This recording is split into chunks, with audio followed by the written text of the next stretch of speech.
All right, so it is 11 o'clock. Let's get started.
Good morning, everyone. Good morning, Lawrence. Good morning, Sidra. Good Good morning, morning. good morning, good morning. So I want to say welcome to the commercial mastermind. No, commercial underwriting mastermind. I guess I could put that in there somewhere, right?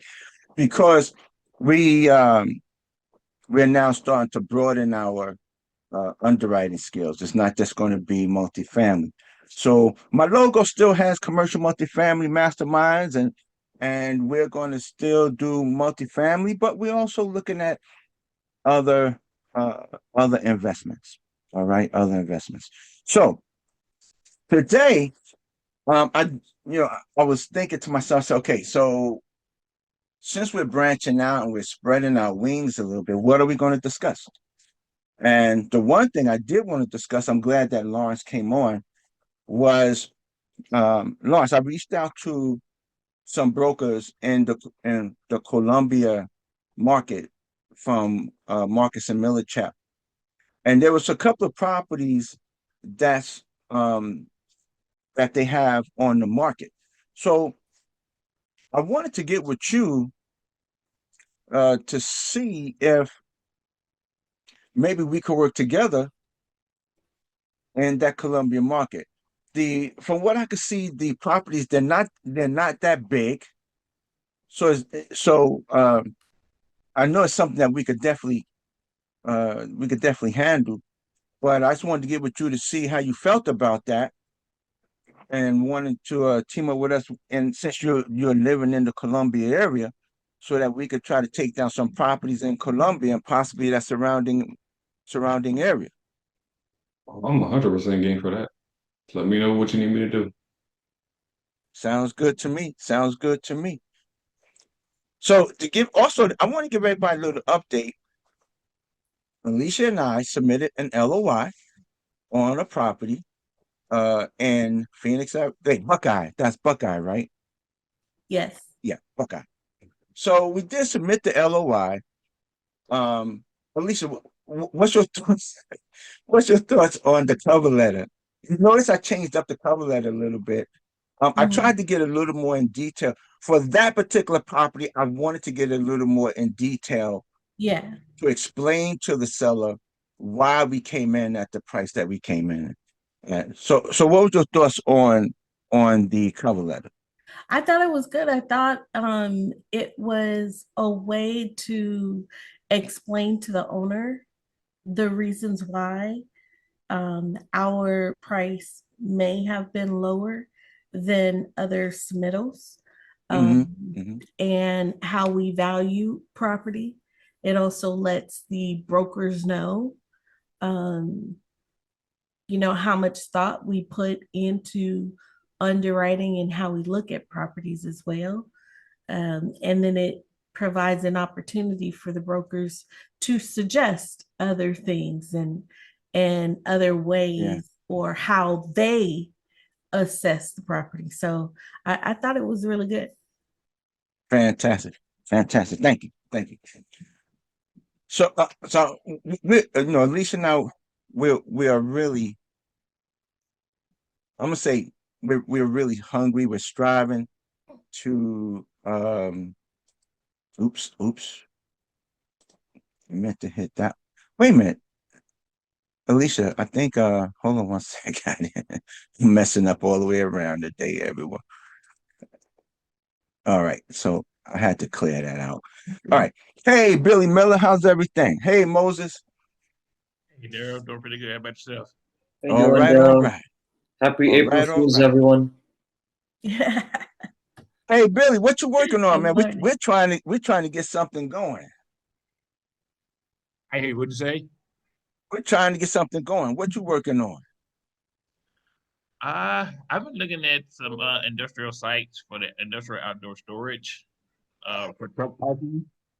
That's what I've been working on recently. Really, really. I know you haven't been here for a couple of meetings, but we're now looking at other commercial products, and industrial is one of them. Retail is something else, but we're starting to branch out, and I'm looking for people that I can interview that's willing to talk about the underwriting of the different products that are out here. So by you being an industrial, would you mind talking to us about the underwrite, the difference between that and commercial multifamily?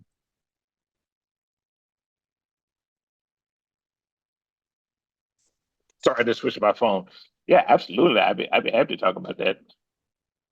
Fantastic, fantastic. And you said you're doing did you say self-storage and also something else, right? No, industrial outdoor storage. Industrial outdoor storage. Yeah, Okay, so basically what that is you're actually it's for truck parking basically. got you. But typically when you're looking at something like that, it's in an industrial area. So it has to be zoned industrial first and foremost in order for it to work. Hmm. There's a couple aspects to it. Usually look for something with a triple net lease tenant. Uh, 'Cause that's going to be where most of your income is going to come from. And then large enough space, at least a minimum of 4 acres of land. Right. So that way you can get multiple trucks on there. So it's twofold and multiple streams of income. First, you have the triple net lease tenant, and then you have the truck parking as well. Oh, okay. Now, is that for 18 wheelers, or is that for the smaller trucks? It varies. Most people do mostly for the 18 wheels and their trailers, but you can also do it for the smaller trucks like box trucks as well. Mm, Cargo vans. There's a lot of guys who do really well. They lease extra space like Amazon vans when they have overflow of vans. So there's multiple ways of doing it, but most guys do it for like the diesel trucks. got you, got you. So I know you're on your phone, but uh, you think you'll be available at our next meeting to where we could really discuss how to underwrite such products? Oh yeah, absolutely. I make myself available for sure. Okay, let's do that. Alicia, we got him. We got Billy Miller. Sounds great. Yeah. All right, let's see if we could get somebody else. Uh, Sidra, and I'm gonna come to you too, That Peter. So don't think you're getting out of this. and that may be Masood. Oh, oh, really? I don't know Okay, which one. okay. All right. So okay, must be okay. So right now they're not responding back, but okay. So let me jump over here to Peter Geis. All right, Peter, come on. Tell me what you're working on. We are stagnant for right now. We are What? searching out properties right now, working with Uh, some family office okay. and looking at a bunch of land development deals out here in Colorado. Okay. Okay. So now, so Peter, uh, um, the platform has shifted a little bit to where we're starting to learn the different underwriting techniques not just for multifamily, but now we're starting to look at underwriting for, just like Billy said, industrial, retail, um, development. How can we learn the underwriting for development? How can we learn underwriting for different things, and not just commercial multifamily? Because you know something, Alicia and I was looking at this, and with with the with the economy the way that it is, things are shifting, things are changing real fast. And you don't really, although commercial multifamily, I think it's always going to be a good product. Don't get me wrong, it's always going to be a good product. But I think what we need to also do is start looking at other products and start learning other products, how to underwrite other products. And as I told everyone at our last meeting, you know, when I got into commercial, yeah, you know, I used to be able to underwrite retail. I was able to underwrite industrial, but I've been at it for several years now. So I need to just refresh my mind and get it back strong and everything, you know. I used to be able to underwrite mixed use. I done got a little weak on that, but we're gonna sharpen up these skills. So Peter, we want to look at other products too on So underwriting and stuff like that, and see yeah, what so else we we could kind get of into. yeah, so we kind of shifted gears a little bit and kind of had something fall in our lap right around the beginning of the year is we branched out into franchise development. Oh, really? And so we represent, so I'm the master broker for a coffee brand across the US. So right now there's about 90 some locations and we're slated to open up another 100 locations in 2025. So we're working on getting brokers in these local areas, looking at underwriting, uh, tenant rep type stuff, Right. um, and landlord rep. So we're looking at underwriting either leased properties or second gen buildings that we can convert into a coffee store. And then on the land play, the underwriting there kind of looks like we have you got to take the piece of land, you got to get all the infrastructure in. And what we're trying to do is get this thing shovel ready for a developer to come in and purchase. So we got to take the Right. land acquisition, all the infrastructure and put that in and then figure out what we can sell each lot at. And Gotcha. so the piece of land that we have, we could probably fit about 18 custom homes that'll retail for about 2.5 million each and sell that to a developer. Gotcha. So Gotcha. yeah, different aspects of underwriting, different models. Yeah, and that's what we want to get into, the different Yep. aspects of underwriting, right? Of course, the one thing I'm not going to stop doing is talking about underwriting. I love underwriting, but now we're just going to add other aspects to the underwriting, other products to the underwriting.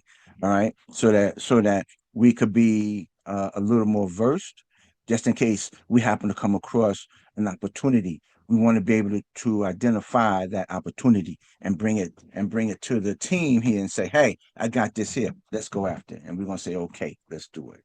Right? That's what we're looking at doing. Fantastic, fantastic. I'm glad to hear that. Um, all right. So Don Church, can you talk? Good morning. Yes, how are you? All right. Good morning. Good morning. What you working on?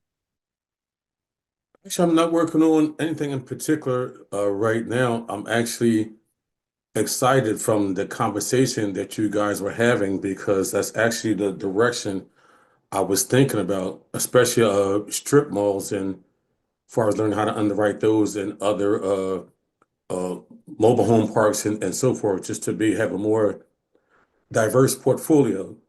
So I'm actually excited to hear that you're going to, just not only on the apartment buildings, but other aspects of underwriting. So I'm very glad to hear that.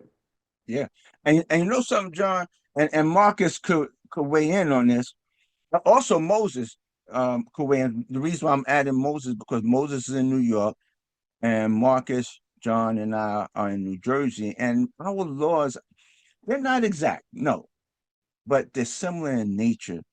Um, but I think when it comes to the non-commercial multifamily product, if we get into the other commercial spaces, I don't think we'll have those problems that comes with commercial multifamily. In other words, having to evict someone. You know what I'm saying? Where in Jersey, it could take a length of time if someone don't pay their rent, to evict them and so forth. But now we're talking about um, retail storage. We're talking about other things. I don't think we're gonna run into that problem. So that's good, John. So have you are you looking at a particular strip mall now? Not anything in particular. Okay, I had a company that actually was sending me some information a while back. I haven't responded to them because I had to make sure everything was in this right perspective as far as getting the funding and everything like that. But I just like having that, on the back shelf. Say, okay, oh, here's an opportunity for right, us that I can seize. And then that's why I said, like, I'm glad that you guys are talking about that because when it comes down to underwriting something like that, whether it's a strip mall or land or anything like that, this is where I can come to get the help to get head in the right direction to make sure, we don't make any mistakes or anything like that. And to see if anybody else on the platform is even interested in investing in everything, because everybody's not always on to invest in the same product. So if you give right, them a variety of different products to invest in, to expand their mind and everything is great. great. That's fantastic. Yeah, I totally agree. I totally agree. Hey, Darren, So, Moses. hey, Moses, go ahead. Yeah, I think a good fit for this, I think you brought him or you met him before, Joseph James. He's a CCIM and he got a lot of different buckets with different types of leases, that would really broaden, the horizon. And I think Yeah, like I do mixed use. Like I did one last week in the Bronx, and then when I was done, the owner of the building goes to me, says, "I'll never go back to residential ever." really, Because when he looks at how the leases are written up from a retail perspective, he was like, why was I ever considering doing, not that I don't like multifamily, I just don't do multifamily in New York. I do it right, outside because of, legislative laws and all that. But when he saw the magnitude that he can relax and move around and has commercial, retail space going, and they're taking the blunt of the risk and hit, all he has is is an insurance policy on his building. um, he was like, I'll never go back to residential. So, this is where diversity in your portfolio comes. And then different economic trend, runs um, different types of commercial differently at different times. So I know you're smiling, but that's what it is. That's why you look at different ones at different times. you know something, Moses. That's the reason why I said Moses, Marcus, John, and I, because we know how New York and New Jersey operate when it comes to eviction laws. But before I go further, I want to say hello to a friend, Nellie Mitford. Nellie, I want to say welcome. I'm glad to have you back here, and we just talking about uh, uh, diversification. I'm gonna say diversification. I think the last time you were here, our main focus was commercial multifamily, but now we're starting to. The focus is always going to be underwriting. Always. I will always be an underwriter. I love it. I love it. I love it. So, but now we're going to start looking at other products to underwrite, retail, industrial, and everything else. We're not kicking commercial multifamily to the side. Nope, we're going to still be underwriting that too. But we have to start broadening our horizon, especially with the way things are shifting real fast in the world today. All right. And I mean, things are moving real fast. If you're not on that express train, you're going to get left at the station. So, but welcome. I'm glad that you're here. What you working on, Nelly? Happy to be here, guys. It's been a while. It's been a Yeah, while. So what am I working on? I have investors kind of on the sideline right now. Everybody, I think, is waiting for what's going to happen tomorrow.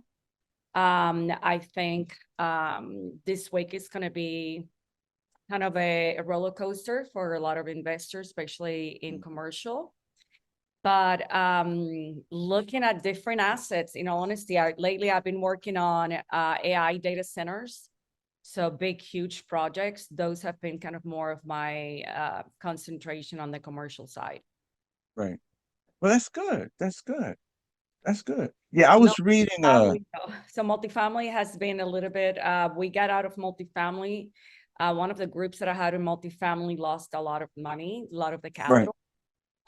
So they literally just no more multifamily. So we're diversifying. Yeah.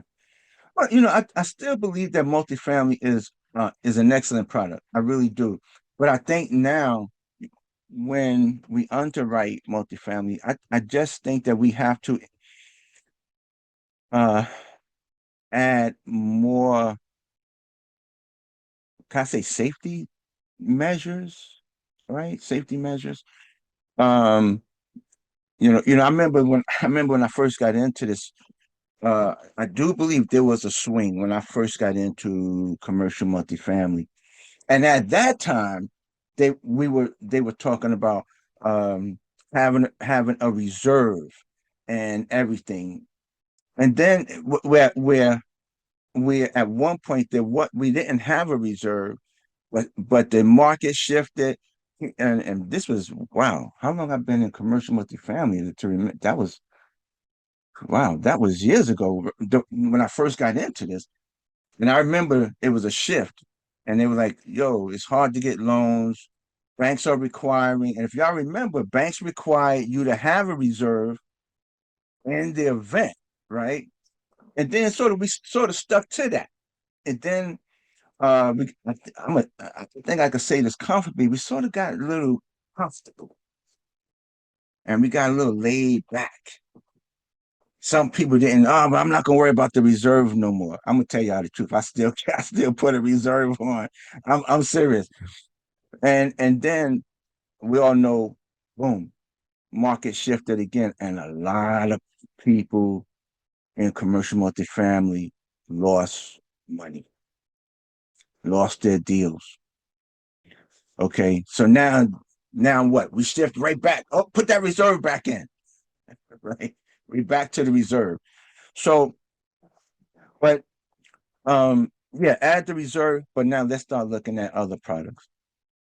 Let's start looking at retail. Let's start looking at industrial. Let's start looking at other things because I'm gonna be honest with y'all. I was so focused on that commercial multifamily. It was like this is all I was right here. And things started slowing down for me. Alicia now underwriting product, and people were just outbidding us, and I'm like, Alicia, how the heck are they paying all of that kind of money? I said, that don't make sense to me. Right. And I think Alicia, when we was talking about that, what did you say? You said, "Damn, I think they're doing probably just overbid." Yeah, so some of them are overbidding because they know that they can retrade after it's under contract. Typically, they're going to retrade for just, under what they offered, which is likely near what we would be offering at the time. And so they're already in contract. They already have seen that they probably have the money. They have probably already put down earnest money deposit. So, that's what's happening. But there are other times where they're falling out of contract. So it takes the property into pending status because most brokers have learned not to take it off the market now. Yeah. They could just put it in pending status and get some backup offers. But then you have, excuse me, and Peter can chime in on this. Then you have family offices that can afford to pay a certain price because they only need X return, which may be a little lower than what we would require. Hey Nash, can you take this? So I like that because I noticed when you said that, Nelly started going like this. Nelly, jump in on this. Jump in on this. What are you saying? So for the family offices that I work with, it's a different mindset, guys. I mean, on the multifamily side, so what I've seen is that they look at products in a different way. The past couple of years, they were going after, like you said, they were going after multifamily, they were going after um, different, class A, class B. The ones that got really hurt were the ones on class C. A and B were really good, very aggressive. And now what I'm seeing is, cap rates have changed. What they're looking at is like, kind of like, you know what? Let's see where all the players are. How do I say this politically? It's kind of like, well, let's see what the lower players are doing, and we know we can override them anyway. So we just let them play, and then we're gonna play on this field here because we know we can win. So, but at least my family offices that I work with, like I said, they're looking at hospitality. I don't know if you guys are doing hospitality, but hospitality is a big thing. And this data centers is huge. That's where my guys are playing. So I'm gonna tell you, right now we are open to. I would say we're open to underwrite everything because whether it's hospitality, retail, industrial, I'm gonna say bring it on. Let's learn. Let's learn this. Let's learn the underwriting ability for those products, right? And Nelly mentioned. I'm sorry industrial here in Houston, because I'm in Houston, you know that. Yeah, So yeah. industrial continues to be a big thing in Houston. What I have noticed though, in terms of like location, everyone wants to be around, and you're familiar with the Houston area. So 99, Mhm. 99, I-10, where it used to be like the Port of Houston, 59 to the east. That's where, we were looking at. Now everybody's like, no, let's stay within the 99, I-10 to 90 corridor because they can move faster. Wow. Yeah. Yeah. Yeah. Because 10 is straight. 10 runs east and west, Mhm. and 10 picks up in Florida and runs all the way to California. And 99, And 90, about 99, yeah, 99. Isn't that the Grand Parkway? the Grand Parkway, correct. Yeah, 99 is the Grand Parkway, and that runs. Yeah. Oh, yeah. Yeah. Oh, yeah. I know about 99. I remember that because that runs right around Dayton. Yep. Up through.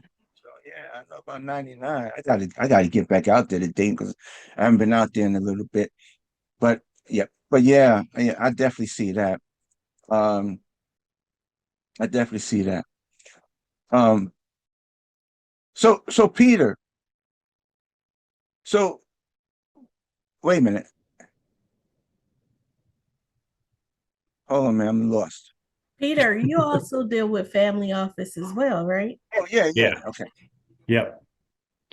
So that was one of the big takeaways from a year and a half ago when rates were just going up and up and up and up. And, the family office piece, they still have to perform, for their clients.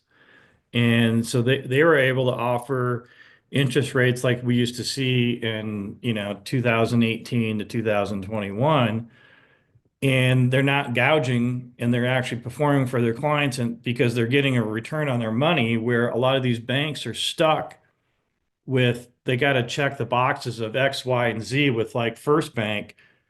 Um, and we can't perform with the rates where they are, and the underwriting makes no sense on trying to Right. make any money on this thing. So going back to family office, we're getting rates in the 7% range instead of, the 9, 10. We got one, I think like a year ago at like 13. I'm like, are you smoking something here, sir? Because this just doesn't make, how are you even coming back at 13 with us? Like, and you're honestly trying to do business. It just nothing penciled out. So, Right. that's, between family office and um, venture capital money, they all have to perform.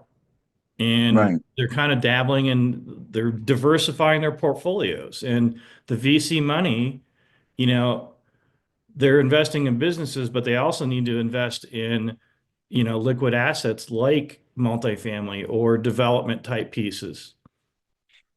So, well, then I'm going to throw a question now, because uh, you and Nelly both mentioned family office. How much is the family office able to take the place of a lender? If Yeah, okay, so absolutely. Yeah. all right, so I've seen the same thing, Peter. I'm sorry to interrupt you. You're absolutely right. I see a lot of family offices, especially one in New York, that he used to invest a lot in multifamily and even land development. He literally shifted into more of a private equity lending side. It's like, wow. And he was like, no, listen, right now I need to concentrate on bring me deals that I can underwrite for lending. So you're absolutely right. I've wow. seen that. Mm-hmm. So Yes, but they're able to.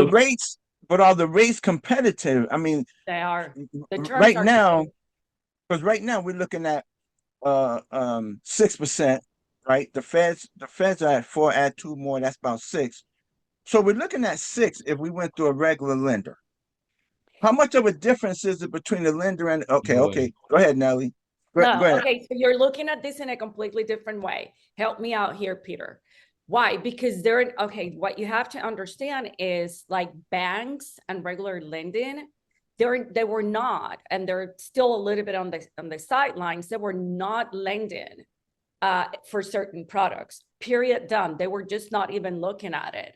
So where would anyone go if the banks are not lending?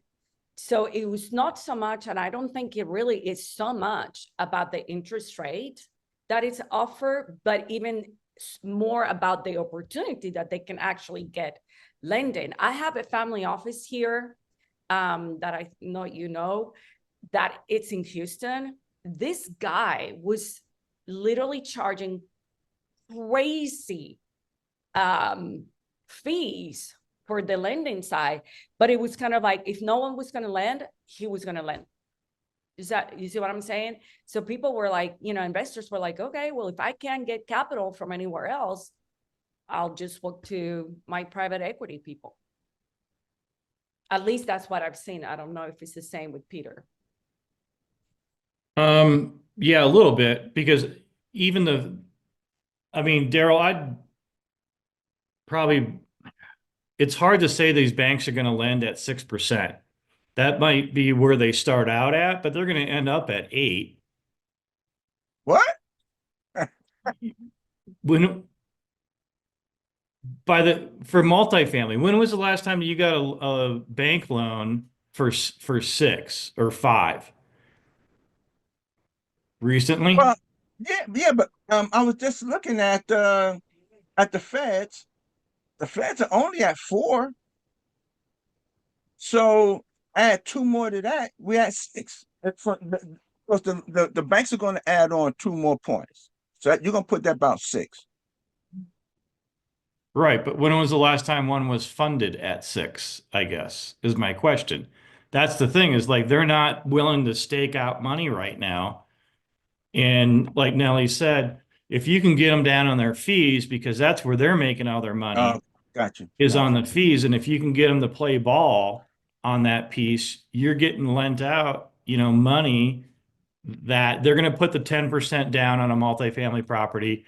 And more than likely, they're going to be able to carry it to 5 years if you can have it make sense for them. Or you could restack that multifamily and get it all filled up and sell it in 2 years and cash them out. And you're done. You walk Got you. away. Okay. So help me now. Help me now because I've gotten beat so bad over the last year, probably year and a half. I've taken a whooping and losing out on deals. So help me out to understand this. Let's say I was to get a property was presented, I underwrote it, and I wanted to say bring it to a family office. How much? Looking, let's do a comparison where if I brought a deal to a family office, what is it that they're going to say to me? What should I know in so I could put in my underwriting that's going to meet their requirement and I could get this deal? You need to have a high enough cash on cash and your returns coming in to make it worth their while. High enough cash on cash. Okay. When Then, you like, say that, I- is there a certain range that they look for their cash returns? it's all family offices are run differently. And you need to know the manager that comes in and what, you need to sit down, take them the coffee, ask them what they're looking for. Got You you. need to get that relationship in there. I mean, you guys know it's all about relationships. And once you get that trust in and you get, beyond that gatekeeper and you get in with the fund manager for that family office is when, you can start wheeling and dealing. And then you get one deal brought in and it succeeds, you're going to have a funnel of money coming in because now that person that runs that family office is looking like a superhero. I don't know if you've seen this, but I thought it was very interesting to me. But I have one family office that they're actually asking for collateral assets that they have on their portfolio.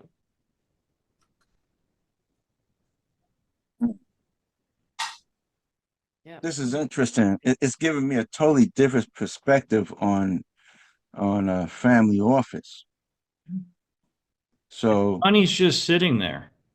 yeah, They're looking to spend it. They need to spend, they need to put their liquidity somewhere. And I think like Dilly just hit the nail on the head of like they need to diversify their portfolios because in the past they've been only heavy on one end.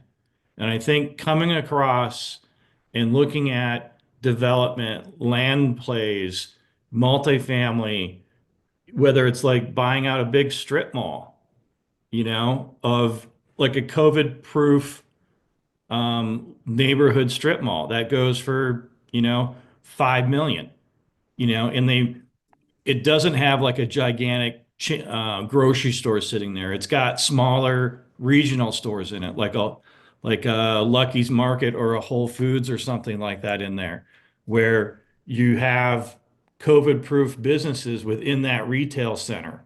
That is insurance for them. mm, Have you seen them asking for strip malls with medical offices? Yeah.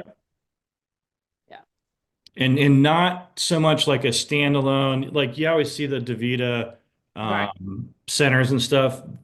They want something that has more MOB of like dentist, ortho, that sort of thing. It's a combination of that sort of thing and dry cleaners, nail salons, what have you in there, because everyone still needs all of that stuff.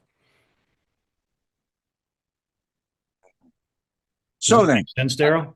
yeah. Oh, believe me, it's making good sense. But now that's going to bring me back to uh to the to the foundation of this platform, which is underwriting, because the underwriting is going to have to be done in a manner where it's going to be approved by the family office. So how much of a difference in the underwriting is going to take place? I wanted to add something to this conversation. I don't know if it's relevant, but the other thing that I'm actually watching, it's that they're looking at triple net corporate backed up assets. Yeah. And at that point, which is they're willing to obviously load their IRR and all that, but they feel like that's a comfortable way of diversifying their portfolio right now. Yeah. Alicia, I see you in my head. Jump in on Yeah, this. so two things for your viewers that are watching this later. Peter mentioned MOBs; those are medical business office or medical office buildings. Business, yeah. So business, that's yeah. one. Two, Sorry. no, you're good. Regarding family offices and savvy investors, many savvy investors that are doing, say, 3 million and above, like $20 million, all of those investments, 50 million, right?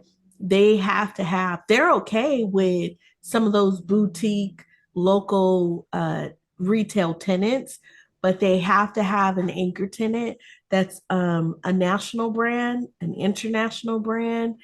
But in addition to that, they have to have something like a corporate guarantee tied to it. Because you're seeing national brands, CVS, Walgreens, you're seeing some of those vacate buildings. And because they have corporate guarantees, the corporate offices are still paying the lease while they try to sublease the building. And then they're getting turned into, something else like medical um, health buildings and office buildings because there's water and enough square footage there, or even something even more fun. But that's what these family offices and savvy investors are looking for. So, tying in a QSR, which is a quick service restaurant. If you have like a small shopping center, you can look at those QSRs, which are usually grouped together. What do you see next to a Chick-fil-A? What do you see next to one of my favorites? And I say that and I just forgot it's another chicken place, but it's really, really good. Oh, Raising Cane's, if y'all have those in your neighborhood. And typically, if you have a Chick-fil-A and you don't have a Raising Cane's in the neighborhood, then if there's a shopping center close and nearby, you can seek out Raising Cane's because they are usually close to a Chick-fil-A. Because what does Chick-fil-A do on Sundays? Closed. They're closed. on Sunday. But Yeah. Raising Cane's is open. And when do you want some fried chicken? On Sunday. Right? And so that's what some of these, even developers, we talked about retail, we talked about office, we also talked about industrial, but then there's land. That's what some of these developers are looking for. And it's all tied to retail or industrial, so Right. there's a lot happening in the industry. Okay. A lot of shit. So, all right. So, listen, this all sounds good. I mean, really, it sounds good. Family office, this, that, and the other. But I'm gonna tell you something. It's still going to bounce right back to the underwriting. It's still going to bounce back to the underwriting. What do I need to know about my underwriting now? And this is what I would like for us. We're not going to be able to do it today, but this is what I want. I want Nelly. I want Peter. I want Billy. I want Alicia. I want Marcus. I want Moses. I want you all to be guest speakers on the show. Let's delve into this underwriting. Let's listen. We can sit here all day and talk about family office. We can sit here all day and talk about industrial. We can sit all day and talk about retail. We can sit and talk about all of that. But if you don't know how to underwrite this stuff, you can forget about it. You can forget it. Forget it. Now, like I've said, I'm not new to retail. I'm not new to industrial. I've been in. I've been with. I was with Keller Williams for a long period of time. I know about underwriting retail. I know about underwriting industrial. I know about underwriting things like that, mixed use product. I need to just refresh myself on those particular assets because I haven't had to do it in a long time. So, on our next visit, yeah, I wanted we got to talk about it. Now, Billy already said, he said, "Hey, Darryl, plug me in on the next one, on the next meeting. We're gonna start delving into this underwriting so that we could start looking at these products and start acquiring them. Now we could take them to family office because if that's what it's going to take to where we could start moving forward, then let's do it. All right. Now you know me. Now I've been on commercial multifamily for a long time. A minute. Huh? A minute. A minute? Probably 10, 15 years. No, but I've been in commercial multifamily for a long time. And now it's time to broaden it, open up the highway now and start looking at other products. I'm wanting to get into other products. Okay. That's what I want to get into. And I know a long time ago Nelly has spoken to me about other commercial products, but you know me, I was like this here, and I didn't want to hear it. I mean, I take that back. It's not that I didn't want to hear it. I was just so focused on commercial multifamily that I was like, well, Nelly, you know, this is me right here, you know, blah blah blah. But now, look, we done went full circle, and I'm coming back now. Nelly's saying, yeah, I told you about that a long time ago. But yeah, but now we're coming full circle, and it's time that uh, we start delving into the underwriting. And I'm going to keep saying it. We could sit here all day. We could talk about multifamily. I mean, we could talk about family office. We could talk about retail. We could talk about industrial. We could talk about development. We could talk about whatever you want to talk about. But if you don't know how to underwrite that stuff, you can forget about it. You ain't getting nothing.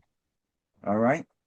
So let's do this. So Billy, I got Billy down for our next visit. He's going to be the guest speaker. I would like to get Nelly in. I want to get Peter in. I want to get Moses, Alicia, and I want to get Marcus in because because you guys are out there. You're dealing with this every single day. And also let's congratulate Alicia Milton getting her broker license. Yeah. Let's do it. Because she's getting her broker's license. She's gonna run her own office Yeah. and everything, and then she's gonna have me move out there to Arizona where I could get my license, and we're gonna. You got But that right. Hang yeah, but on. Alicia Are you got- opening up your own office, Alicia? I am not. This is Daryl speaking. I'm like, Daryl is never leaving Jersey. You come on. He may be leaving Jersey. I'm leaving Jersey. I'm bringing Ziggy's coffee out to you, Daryl. I- I got 4 locations out in Jersey. you could bring it to Jersey. I ain't gonna be here. I thought Bring you him were here to moving Arizona. Houston. He's going to Dallas. No, not Dallas. I want to stay in that Houston area. You know, All my right. wife likes the area. Come on It's over. Especially hot down there. Come on over. yeah. It's Nelly, not, where are you at? I'm in the north side of Houston, the Woodlands. Okay. Not sure if you're familiar with that area. I want to add something for the underwriting on family office when you, and this could be just my personal experience, but something I noticed with my family offices, it's not only about the product or the deal. Before you can even present any kind of deal, it doesn't matter how good the deal is or what you're presenting. They want to trust you. They want to trust the team. The second that, I mean, and I've seen it over and over and over again. So I think your mindset about numbers is good, but you also have to think about how do I get to where they trust me at certain level, that it's more about me that the actual, sometimes the actual deal. Mm. Again, I don't know if it's just the people that I work with, but Right. to get in, I mean, I had the AI data centers. I'm sorry, I have my dog wanted attention. You hear her. That's okay, no problem. This project was huge. And to be able to present to the people that I was presenting, it was only because my connection with them. If it wasn't because of that, they didn't care a lot about the numbers at the beginning. They were like, who are the people involved? Who are running the show? Mm. All right. There it is. So yeah, Nelly, that's exactly it, is the relationships and the trust. And you could have all the numbers all put together, Daryl, and it's about the relationship and it's what you bring to the table. And with your history and your proven track record with multifamily is what you need to bring in. And you need to bring that whole GOB network in as your backing and your team. Of this is how we take down properties in the past. This is our track record. This is our ROI, because that's what they're looking for, is what that number is in your history. And Okay. without that, you're just another guy with a whole bunch of numbers. Yeah. Or can I trust you? I would suggest, if that's a market that you want to get in, I mean, and I've been in it for, Daryl, years, Yeah. many years. There's certain organizations, it's kind of hard to get in. It's sometimes by invitation only, but try to join some of the organizations that are specifically for family offices. And, just don't bring deals. You're not there to bring deals. You're not there to at the beginning, it's more all about relationship. It's all about getting to know what they're looking for. I have a guy that I'm very well connected with. I mean, we talk about kids, we talk about life, we talk about everything, right? Before we even talk about the deal. But I thought he was going to be very interested in the AI data centers, and all of a sudden he's like, no, I'm not. He wasn't convinced, but yet he was looking for communication towers, but he was willing to kind of give me all this information because of the relationship we have. Does that make sense? Yeah. Mm-hmm. Yeah. Yeah. I have some work to do. Yeah. Yeah. It's Yeah, really, you get those relationships and the business will come. Okay. And it's like we just presented a land deal, and it was up on my screen. I just pulled it up, and we have 120% ROI on a land deal. The purchase price of the land deal was 1.7 plus construction costs and engineering. Total acquisition was 3.5. It's a 3-year deal. We're going to put in 17 lots at a $500,000 per lot. Comes up with, net cash to investors after investment of $4.3 million. So huge. where are you at, Peter? Where is the land at? In Denver, outside of Denver. Okay. So I live just outside of Boulder. There's 3 different land deals that we're looking at. Kind of up. Are you familiar with Denver at all? Yeah. It's up where the casinos are, up in Black Hawk, Okay. Okay. up that way. And are you doing housing? 2 of them are what are they? 5-acre lots and 3.5-acre lots. And then the third deal is a townhouse project for workforce housing. Okay. So we're getting a bunch of credits and stuff with that. And that's, and only, what is it? 81% ROI on that one. Wow. Wow. So Mm. And are you still, do you have your family office or private equity or investors that have, they're willing to JV with you or do acquisition for it? Yeah, we already purchased these 3 lots at auction. So now we just got to get the infrastructure and stuff in to flip these things around in a couple of years, and get a developer in there. And that's what I mean by shovel ready, is the thing's all ready to go. Tracks are already plotted out and they're just going to start building. Yeah, land development, I've seen a lot of movement on land development lately Yeah. for obvious reason. Yeah. But I kind of like land development for mixed use development. Yeah. Well, we deal with out here, affordable housing's very expensive. Like they tried to do a project up in Aspen with affordable housing for school teachers, police officers, fire, that whole piece. And affordable housing is like $500,000 for an affordable home. That's And crazy. that's affordable? Uh-huh. Out here. Wow. So Wow. that's one of the issues, is that it is not affordable, but the town thought it was, and after everything was, they still had to subsidize it. Of course. Yeah. Yeah, fine. Yeah. Yeah. So, well, listen, I want to say this has been an excellent conversation. I'm gonna be honest, I didn't know which direction we were going today because I was like, I don't know what I'm going to talk about. But you see how the universe works? Brought Nelly in, Peter in, brought in Billy. Nellie and I do a family Moses. office Yep. retreat. So, boom. It brought. Alicia, what did I say? Let's There's just sit down, always, all right? yeah, there's always a conversation in real estate. Absolutely. But listen, I want to thank you all for coming up. Billy, don't forget, send me your bio, your headshot. Let's start letting everyone know. And the topic that you want to discuss, send it to me. We're gonna start pushing out there. Then I'm gonna reach out to Nelly, Peter, Moses, Marcus, Alicia.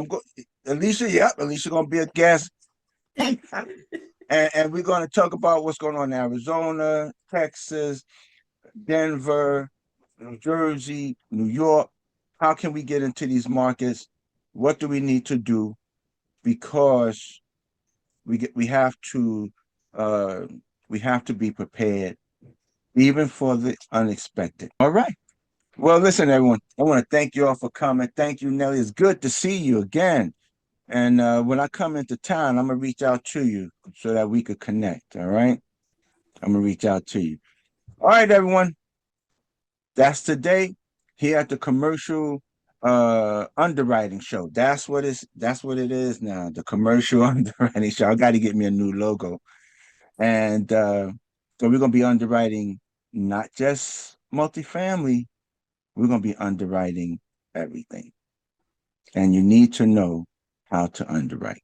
So thank you for coming out. Thank you for being part of the commercial underwriting show. And I'll see everyone back here on April 15th. And we're going to have Billy Miller as the guest speaker. And we will be discussing, I think Billy, well, I'll let you know once Billy sends me what he wants to talk about, but it's going to be definitely different from multifamily, but it is going to be about underwriting. Thank you all. And I'll see you all in 2 weeks. Thank you, Nelly. Thank you, Peter. Thank you, Alicia. Thank you, everyone. Thank you for coming out. Thank you, guys. Good to see Have a everybody. blessed day. Have a good one. Have a great day.